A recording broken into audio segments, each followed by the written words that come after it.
नमस्कार, मैं कल्याण साई सॉल्यूशन से। आज बात करते हैं रोग, संक्रमण एवं टीका के बारे में। हमें अगर भय मुक्त होना है तो हमें पर्याप्त तर्कसंगत सत्य को पहचानना है और हमारा स्वास्थ्य एवं जीवन का दायित्व हमारे हाथ में लेना है, खुद के हाथ में लेना है, तभी हम भय मुक्त रह सकते हैं। आइए आइए कुछ सत्य को जानें और दायित्व लेने का कोशिश करें। हम जो विज्ञान का चर्चा करते हैं उसको शुद्ध प्राकृतिक आरोग्य विज्ञान कहा जा सकता है या प्योर नेचर क्योर साइंस भी कहा जा सकता है। आगे बढ़ने से पहले ये डिस्क्लेमर बहुत जरूरी है जिसपे कहा जा रहा है कि हम मेडिसिनल साइंस का चर्चा नहीं करते हैं, हम औषधीय विज्ञान का चर्चा नहीं करते हैं। तो अगर आप इस वीडियो से कोई ट्रीटमेंट या रेमेडी प्राप्त करने की उम्मीद रखते हैं तो इस वीडियो को ना देखें। ये वीडियो एक शैक्षिक वीडियो है जिसमें हम ये साबित करने की या प्रपोज करने की कोशिश कर रहे हैं कि अगर हम प्राकृतिक आरोग्य चाहते हैं वो अंदर से ही आ सकता है, बाहर से नहीं। पहले रोग को समझते हैं। रोग समझने के लिए हमें चरम थकावट या इनर्वेशन को समझना बहुत जरूरी है। ये हमारा ऊर्जा केंद्रिक एक अवस्था है। ऊर्जा क्या है?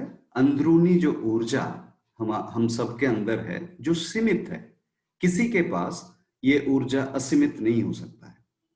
यानी कि इस ऊर्जा को हमें सोच समझ के इस्तेमाल करना पड़ेगा।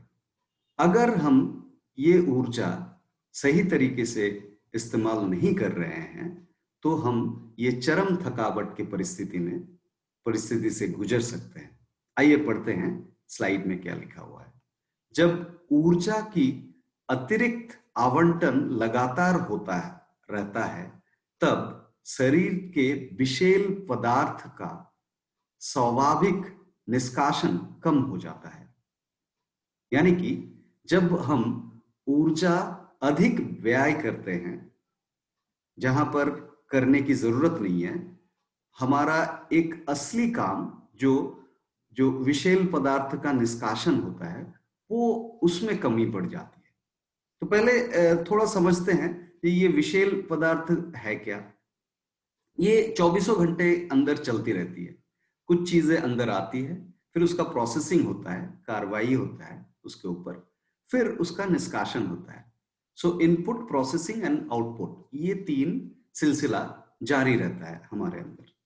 तो जो ये तीसरा वाला आउटपुट है, तीसरा वाला जो पर्याय है, प्रक्रिया है, ये आउटपुट में कमी आती है। ये आउटपुट क्या क्या है?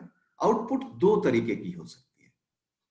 ये समझना भी बहुत जरूरी है क्योंकि हम आउटपुट नॉर्मली मल त्याग करने का ही एक जरिया समझते हैं मेनली, बट वो मेन नहीं है।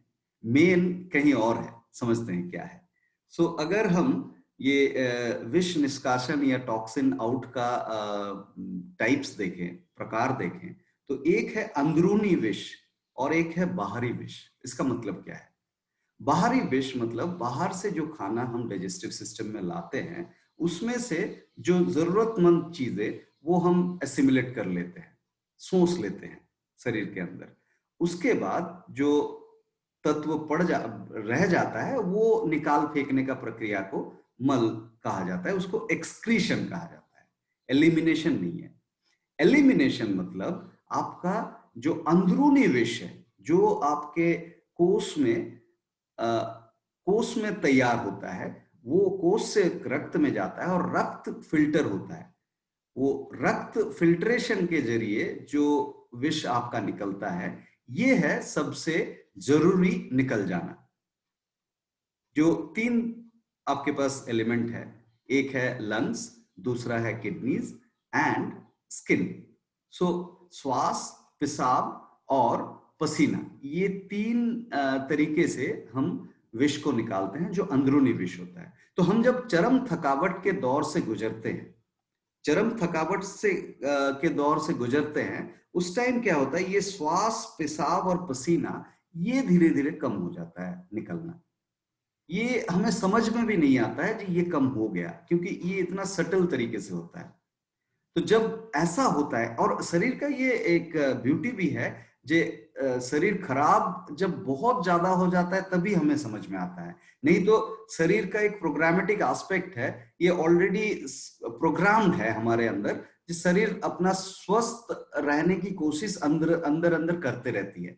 ये जो संतुलन बनाए रखने की जो कोशिश है, ये बनाए रखती है, और हमें समझ में नहीं आता है वो अंदर से चल रही है। हमें जब समझ आता है तब बहुत लिमिट से ऊपर जाता है, तभी समझ में आता है। तो ये समझना बहुत जरूरी है, जो थकावट अगर हो रही है तो यहां पर कमी हो रही है, और अगर ये कमी हो रही है, अगर निकलने वाला विष, निकलने वाला जो प्रक्रिया है उसमें कमी हो जाए, तो होता क्या है, तो फिर हम विष को अंदर रख लेंगे ना। विष को निकाल फेंकना था, विष को अंदर रख रहे हैं। तो ये विष अंदर रखने की जो अवस्था है, बहुत ज्यादा अगर विष अंदर रह गया, उसको टॉक्सीमिया या हिंदी में हम विषाक्तता कह सकते हैं। आइए स्लाइड में पढ़ें। इस शरीर में विष की जमावड़ा चरम थकावट के कारण जब शरीर का स्वाभाविक निष्कासन कम हो जाता है, तब रक्त के अतिरिक्त विष का जमावड़ा हो जाता है। सो रक्त में ये अतिरिक्त विष का जमावड़ा होना ही विषाक्तता है, और हम अंग्रेजी में इसको टॉक्सीमिया कहते हैं, ओवर एक्यूमुलेशन ऑफ टॉक्सिन। तो ये होता कैसे है, थोड़ा इसको समझने के लिए हमें उपापचय समझना पड़ेगा, मेटाबॉलिज्म को समझना पड़ेगा। मेटाबॉलिज्म एक प्रक्रिया है जिसमें 2 सब प्रोसेसेस होते हैं, एक है एनाबॉलिज्म और दूसरा है कैटाबॉलिज्म। एनाबॉलिज्म में जो जरूरतमंद चीजें हैं वो कोश के अंदर आती है।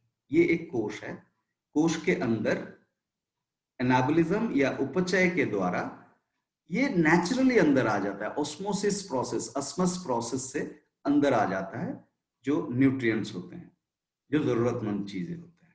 और जो गैर जरूरतमंद चीजें, जिसको हम विष कह लेते हैं, बट ये हमारे लिए गैर जरूरतमंद है, किसी और के लिए ये गैर जरूरतमंद ना भी हो सकता है, तो वो निकलने का प्रक्रिया कैटाबॉलिज्म कहा जाता है। इसके लिए हमें शरीर से ऊर्जा का जरूरत पड़ता है। ये हाइड्रोस्टेटिक प्रेशर, द्रव स्थैतिक दबाव जो है, वो अंदर से तैयार होता है ताकि वो टॉक्सिन निकल जाए। इसके लिए ऊर्जा का जरूरत होता है। जब चरम थकावट का अवस्था हमें महसूस होता है, तब ये निकलने वाली प्रक्रिया जो है ये कम हो जाती है प्राइमरीली। तो इसमें होता क्या है, जब आपके अंदर, आपके कोश के अंदर बहुत ज्यादा मान लीजिए विष जमा हो गया, जो गैर जरूरतमंद चीजें हैं, तो वो जमा होते हैं, अपने अंदर एक फ्रिक्शन तैयार होता है, एक दूसरे को घिसने लगता है, और उस वजह से एक टेम्परेचर इवॉल्व होता है, हीट इवॉल्व होता है, ताप उत्पन्न होता है, और उस ताप के वजह से डेंसिटी, जो घनत्व है, वो घट जाती है। जैसे बर्फ में ताप देने से पानी हो जाता है, उसी तरह ये विषैल पदार्थ जो है उसका डेंसिटी कम हो जाता है, और निकलने वाला प्रोसेस सपोर्ट हो जाता है, और भी निकलना स्टार्ट होता है। तो ये एक ब्यूटीफुल मैकेनिज्म है जो हमारे कोश के अंदर है, प्राकृतिक तौर से है। और ये जब ताप हमारे अंदर उत्पन्न होता है, बहुत ज्यादा विष का जमावड़ा होने के बाद, तो वो ताप हमें ये अवस्था में लेके जाती है, जो हम हीलिंग क्राइसिस और उपचार संकट कहते हैं, और मेडिसिनल लैंग्वेज में इसको फीवर कहा जाता है। तो ये इतना ब्यूटीफुल प्रोसेस है, मैकेनिज्म है बॉडी का, जो जिसके द्वारा जो हमारा रुक गया था विषैल निकलने का जो प्रक्रिया, उसको फिर से स्टार्ट किया जाता है, एक स्पेशल एलिमिनेशन होता है। आइए पढ़ते हैं स्लाइड में क्या कह रहे हैं। शरीर द्वारा तापमान को बढ़ाकर अतिरिक्त विष को बाहर निकालने के लिए शरीर द्वारा शुरू किया गया विशेष निष्कासन का नाम ही है उपचार संकट। इसको हम तीव्र रोग या अक्यूट डिजीज भी कहते हैं। तो ये एक ब्यूटीफुल प्रोसेस है। इसको अगर दबा दिए तो फिर विष को रख लिए, और अगर विष को रख लिए तो उसका विषाक्तता बढ़ते रहता है शरीर के अंदर, और वो जटिल रोग में कन्वर्ट हो जाता है। इस दौरान हमें क्या करना है? हमें करना है ऊर्जा का संरक्षण। चेतन स्तर पे हमें ऊर्जा का संरक्षण करना है, यानी कि आराम करना है। और शरीर भी वही कहती है, इंडिकेशन तो शरीर से वही मिलता है। हमें थकावट की बोध होती है, हमें स्वाद नहीं रहता है जीभ में, और सोचने का भी मन नहीं करता है। तो ये आराम जो है ये 3 स्तर में होना चाहिए। सिर्फ बेड में लेट गए ऐसा नहीं है। बेड में लेट गए, उपवास किए और ज्यादा ना सोचे। तो शारीरिक तौर से बाहरी और अंदरूनी ये दोनों हमें आराम चाहिए। जो बिना खाने से अंदरूनी आराम आता है, क्योंकि हमें खाना हजम के प्रक्रिया में बहुत ऊर्जा का निबंधन करना पड़ता है। तो ये हमें संरक्षण कराती है अगर हम ये तीनों स्तर में हम आराम करते हैं। तो अंग्रेजी में रेस्ट का 3 लेयर कहा जाता है, फिजिकल, फिजियोलॉजिकल एंड साइकोलॉजिकल। आगे बढ़ते हैं। हम इस दौरान अगर विश्राम ना करके दमन कर देते हैं, जो वहां पर जो फीवर के दौरान, बुखार के दौरान जो हमें तकलीफ महसूस होता है, उस तकलीफ से निजात तुरंत पाने के लिए हम किसी भी तरह से उसको दमन अगर करते हैं, जो दवाई से हो ही जाता है, तो होता क्या है, ये जो दमित अविदमित जो तीव्र रोग है वो कन्वर्ट हो जाती है, परिवर्तित हो जाती है जटिल रोग में। दबा हुआ तीव्र रोग जो है, सप्रेस्ड एक्यूट डिजीज, कन्वर्ट हो जाता है क्रॉनिक डिजीज या जटिल रोग में। और क्रॉनिक डिजीज का तरह तरह के नाम हमें सुनने को आता ही है। डायबिटीज कह लीजिए, हाइपरटेंशन कह लीजिए, हार्ट डिजीज कह लीजिए, थायराइडिज्म कह लीजिए, सारे क्रॉनिक डिजीज है। क्रॉनिक डिजीज का मतलब क्या है? शरीर तापमात्रा बढ़ा नहीं पा रही है और हमें तकलीफ हो रही है। सो तकलीफ और तापमात्रा बहुत अच्छी चीज है, क्योंकि शरीर काम कर रही है जो अंदर का विष है उसको निकालने के लिए। बट जटिल रोग जो है, हमें तकलीफ भी हो रही है और तापमात्रा भी नहीं बढ़ रही है। क्यों नहीं बढ़ रही है? क्योंकि शरीर में ऊर्जा की कमी है, ऊर्जा का संरक्षण नहीं हो पा रहा है। क्योंकि तापमात्रा बढ़ाने के लिए बहुत ऊर्जा का आवश्यकता होता है। ये हमें समझना पड़ेगा, क्योंकि ये जो बुखार है, बुखार हमें बाहर से नहीं आता है, हमारे अंदर से आता है। और अंदर में शरीर को बहुत ज्यादा काम करना पड़ता है, और उसके लिए ऊर्जा का बहुत जरूरत होता है। 1 डिग्री सेंटीग्रेड टेम्परेचर भी बढ़ाने के लिए बहुत ऊर्जा हमें नियोजित करना पड़ता है। तो शरीर में अगर ऊर्जा ना रहे तो बुखार आएगा ही नहीं और हमें निजात नहीं मिलेगा विष से। तो और होता क्या है, ये तीव्र रोग का जो दमन है, तीव्र रोग का दमन है, इस वजह से तरह तरह के क्रॉनिक डिजीज आते हैं। हमारे चैनल में आप सर्च करके बहुत सारे वीडियोस आपको मिल जाएंगे, जहां पर ये स्टेजेस ऑफ डिजीज के बारे में कहा जाता है। जैसे इनर्वेशन से स्टार्ट हुआ, जो चरम थकावट से स्टार्ट हो गया, वो कर्कट रोग तक जाता है, जो फंगेशन है या कैंसर है। तो ये स्टेप वाइज 7 स्टेजेस हम प्राकृतिक आरोग्य विज्ञान में 7 स्टेजेस ऑफ डिजीज कहते हैं इसको। तो ये स्टेप वाइज हर एक जगह जब जब दमन होता है वो एक स्टेज बढ़ जाता है। ये चलते रहता है शरीर के अंदर। तो इसके बारे में आप हमारे वीडियोस देख सकते हैं या क्वेश्चन पूछ सकते हैं। मैं ज्यादा समय इसमें नहीं बिताऊंगा, क्योंकि अगला जो टॉपिक है वो बहुत इंपॉर्टेंट है और बहुत कंटेम्पररी भी है। संक्रमण। संक्रमण क्या है, इसको पहले समझना है हमें। संक्रमण उस अवस्था को कहा जाता है जहां पर हमारे शरीर में बहुत सारे जीवाणु आके बढ़ता है और पनपता है। ये अवस्था ही संक्रमित अवस्था हम कहते हैं। तो इस अवस्था में रोग का कारण संक्रमण है, ये समझ लेना थोड़ा कम समझना है, कम समझ है। ये रोग के वजह से आता है। रोग हमारा अगर विषाक्तता है तो विषाक्तता के वजह से वो जीवाणु आकर्षित होते हैं। क्योंकि ये जीवाणु भी जीवन का नियम पालन करते हैं, जिसमें महत्वपूर्ण नियम है ये खाद्य के तरफ आकर्षित होना। तो ये जीवाणु अपने खाद्य के तरफ आकर्षित होते हैं, जो हमारे शरीर का विष है। आइए पढ़ते हैं स्लाइड में क्या लिखा हुआ है। संक्रमण शरीर की विषाक्तता के कारण जीवाणुओं का बढ़ना और पनपना को कहा जाता है। संक्रमित शरीर में जमा हुआ विष ही जीवाणु का खाद्य होता है। और ये जीवाणु हम बैक्टीरिया, वायरस, इसे अलग अलग देखने का जरूरत महसूस करते ही नहीं है, क्योंकि पनपने वाली जो फीचर है, पनपने वाली जो वैशिष्ट है, ये सभी जीवाणुओं में है। और जो जीवाणु हमारे विष में पनपते हैं उसको हम रोगाणु कह लेते हैं हिंदी में। तो ऐसे जीवाणुओं को रोगाणु भी कहा जाता है। तो ये जो संक्रमण है, ये रोग का प्रभाव है, रोग का कारण नहीं है। और थोड़ा गहराई से, थोड़ा ग्राफिक से समझते हैं जो हम संक्रमण को कैसे डील करते हैं, कैसे हम बाहरी सुरक्षा देते हैं, थोड़ा देखते हैं। 2 केसेस हम देखेंगे। पहला केस में क्या हुआ, आप में विषाक्तता आया, टॉक्सिमिया आया, और उस वजह से संक्रमण आ गया। और जब संक्रमण आया, आप एक बाहरी सुरक्षा लाने की कोशिश की है, जिसमें संक्रमण को दूर कर दिया गया। क्योंकि ये रिवर्स इंजीनियरिंग से आता है।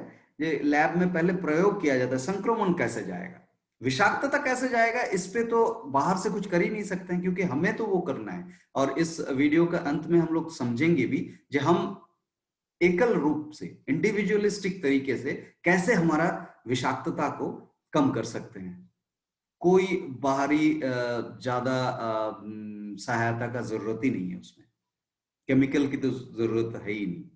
तो ये जो बाहरी सुरक्षा आया, इसमें जो संक्रमण चला गया, उस वजह से हम रिलैक्स्ड हो जाते हैं, क्योंकि हमें एक सीडो सेंस ऑफ क्योर आता है, एक नकली एक बोध आता है जो हम स्वस्थ हो गए, अंदर का विषाक्तता रह ही जाता है। और जिस कारण से ये अंदर का विषाक्तता आया है, जो आदतें हमें चरम थकावट की ओर ले जाती है, उसको हम जारी रखें। तो उस वजह से क्या होता है, ये विषाक्तता और भी बढ़ते रहता है, और कोई ना कोई रोग लक्षण आते रहता है, एक के बाद दूसरा। ऐसे करते करते अंदर का विषाक्तता बहुत बढ़ के हमें जटिल रोग हो जाता है। और जैसे ही जटिल रोग आया, हमें इन्फेक्शन होना ही है। जो इन्फेक्शन अभी मेडिकल साइंस डिस्कवर कर ही नहीं पाया है, वो भी इन्फेक्शन हमें होते रहते हैं और होते रहेंगे।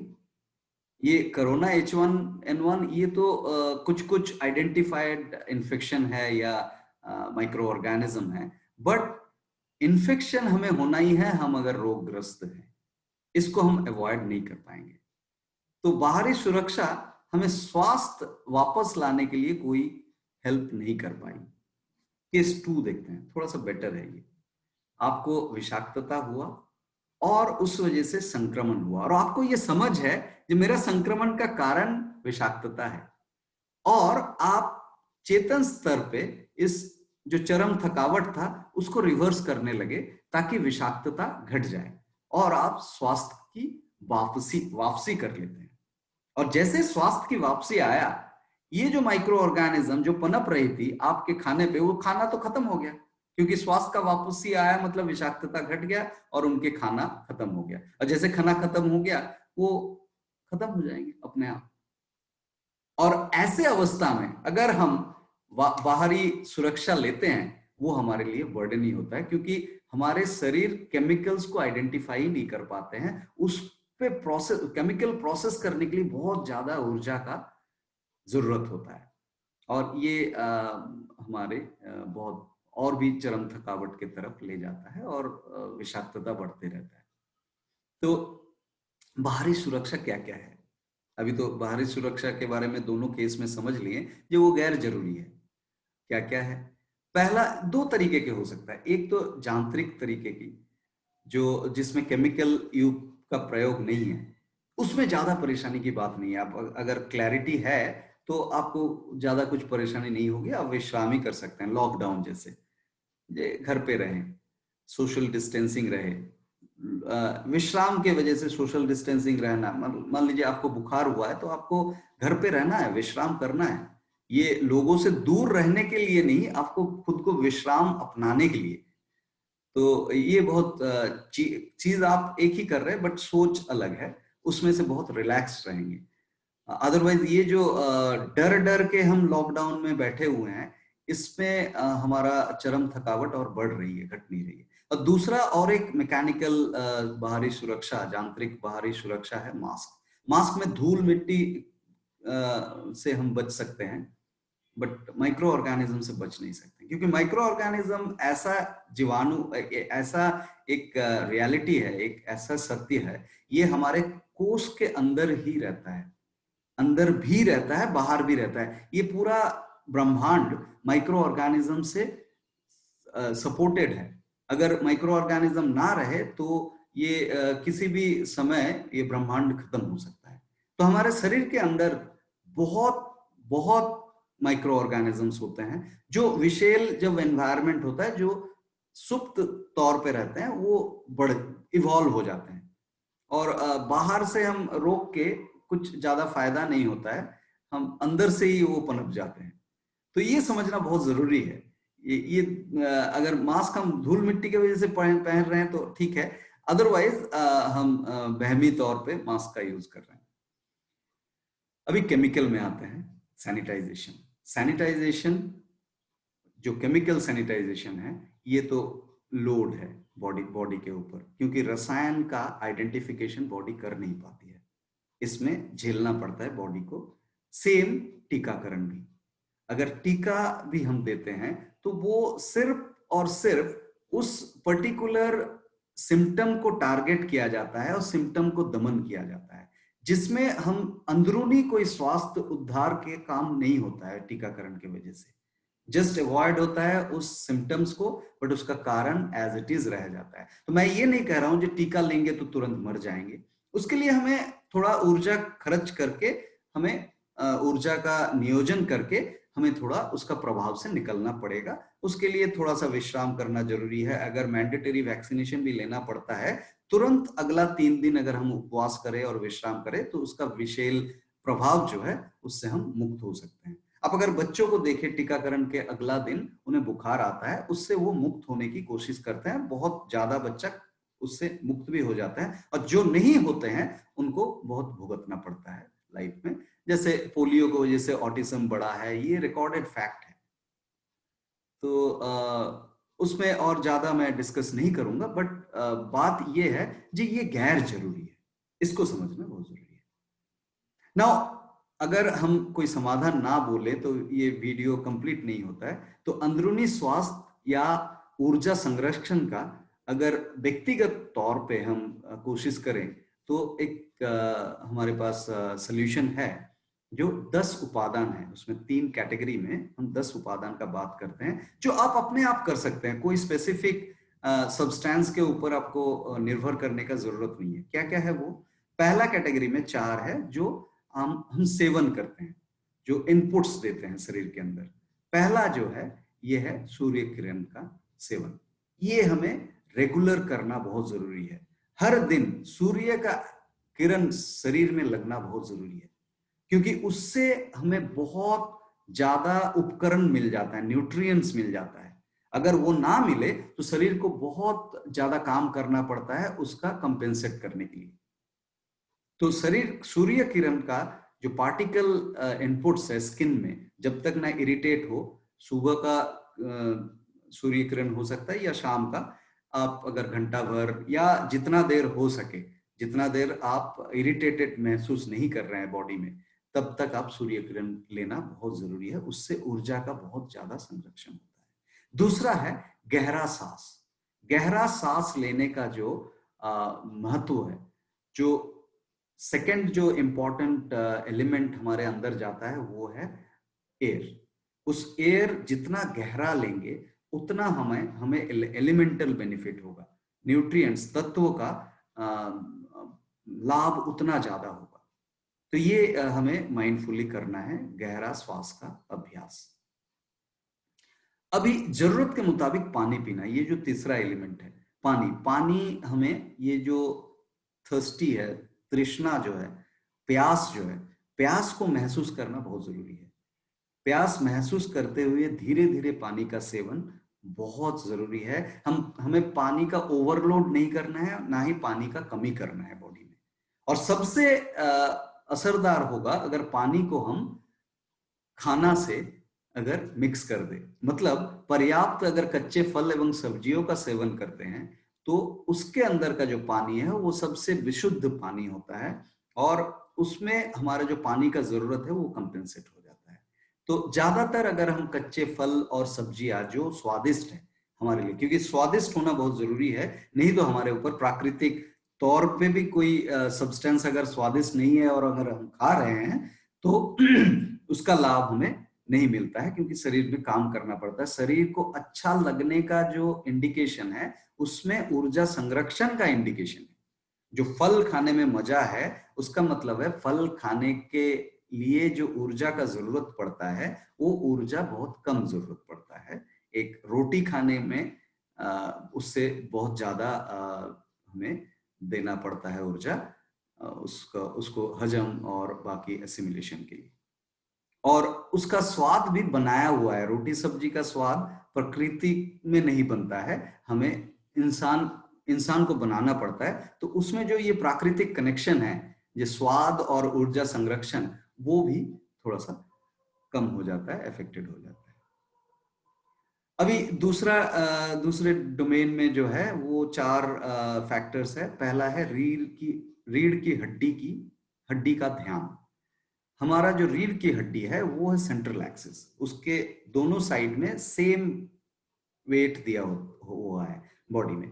तो वो जब हम पोस्चर एक पैर में खड़ा हो जाते हैं या एक तरफ झुक के बैठते हैं तो उस वजह से रीढ़ की हड्डी में बहुत ज्यादा दबाव आता है, उसमें ऊर्जा का बहुत ज्यादा नियोजन हो जाता है। तो हमें ध्यान रखना है कि रीढ़ की हड्डी को हम बीच में रखें, कोई भी पोस्चर हो बीच में रखें। और इस सिलसिले में आप हाइड्रोथेरेपी को भी सर्च कर सकते हैं। बहुत सारे हाइड्रोथेरेपी का भी वीडियोस वगैरह मिल जाएगा जिसमें आप रीढ़ की हड्डी को रिलैक्स कर सकते हो।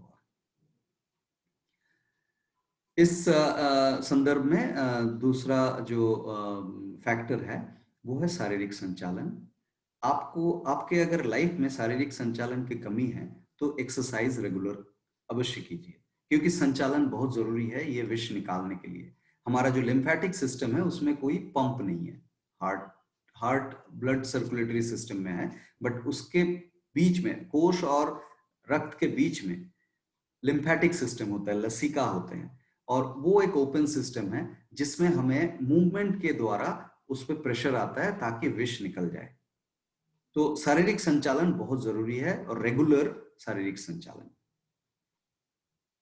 जो हमें थकाए भी ना और विष निकालने के लिए सहायता भी करे। तीसरा जो फैक्टर है इस डोमेन में वो है नींद की गुणवत्ता का महत्व। आप कितने देर सो रहे ये ज्यादा जरूरी नहीं है, आप गुणवत्ता के तौर पे नींद का कैसा आपका नींद है ये बहुत जरूरी है। और ये नींद का गुणवत्ता रात के 9 से लेके रात के 12 बजे के बीच का जो समय है वो सबसे ज्यादा गुणवत्ता वाला नींद हमें मिलता है। तो हम अगर उस दौरान नींद को एडजस्ट करके उस दौरान में ज्यादा से ज्यादा नींद लें तो हमें बहुत ज्यादा जरूरत नहीं पड़ता है नींद के समय के अनुसार, बट हम फ्रेश बहुत जल्दी होते हैं और बहुत हाई क्वालिटी नींद होता है। और हाई क्वालिटी नींद मतलब इंटरनल जो रिपेयरिंग होता है, अंदरूनी जो रिपेयरिंग वर्क चलता है वो नींद के दौरान उस समय में बहुत ज्यादा होता है। क्यों? क्योंकि ये जो सूरज का रोशनी और तापमात्रा सबसे कम होता है उस दौरान, और जब सूरज का अनुपस्थिति होता है तो शरीर अपने आप अंदर से काम करती है। ये हमें समझना बहुत जरूरी है।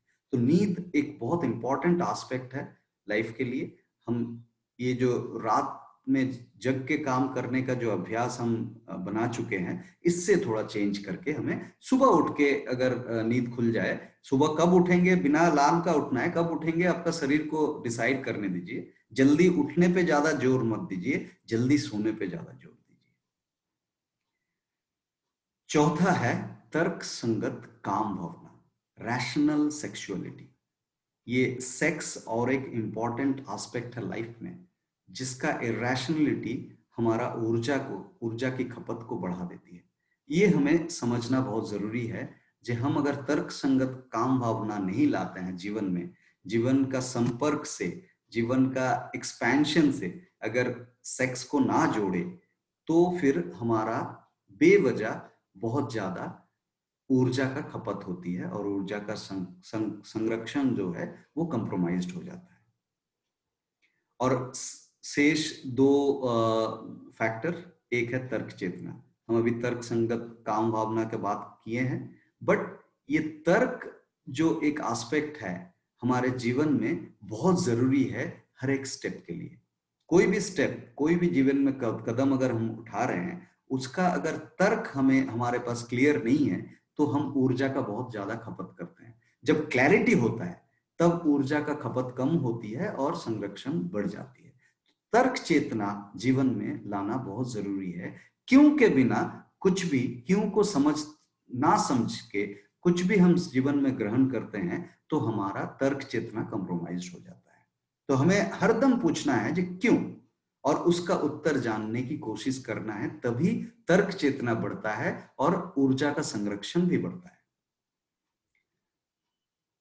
The last element, meditation and inaction, conscious inaction, मतलब प्रतिक्रिया रहित रहने का महत्व।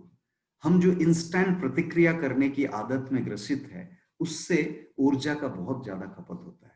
तो अगर ऊर्जा का संरक्षण हमें जीवन में लाना है, तो ध्यान हमें ये सिखाता है कि कैसे हम प्रतिक्रिया रहित रह सकते हैं और तर्क समझ के रह सकते हैं। तो इसमें आप एक ध्यान का रिजाइम अडॉप्ट कर सकते हैं। विपासना एक बहुत ही एक तर्क चेतना वाला एक ध्यान पद्धति है, उसको अपना सकते हैं, या कोई भी आपको जो पसंद हो जिसमें प्रतिक्रिया आपके जीवन से घट सकती है, उसको आप अपना सकते हैं, और उससे ऊर्जा का बहुत संरक्षण होता है। सारी ये 10 उपादान आपका ऊर्जा संरक्षण बढ़ाता है, जो वो जो चरम थकावट का स्थिति है उससे हमें निकालता है, और ताकि ओवरऑल एक स्वास्थ्य हमें वापस आ जाए। आज यहीं तक हम आपके क्वेश्चन का और ऑब्जर्वेशन का इंतजार करेंगे। नमस्कार।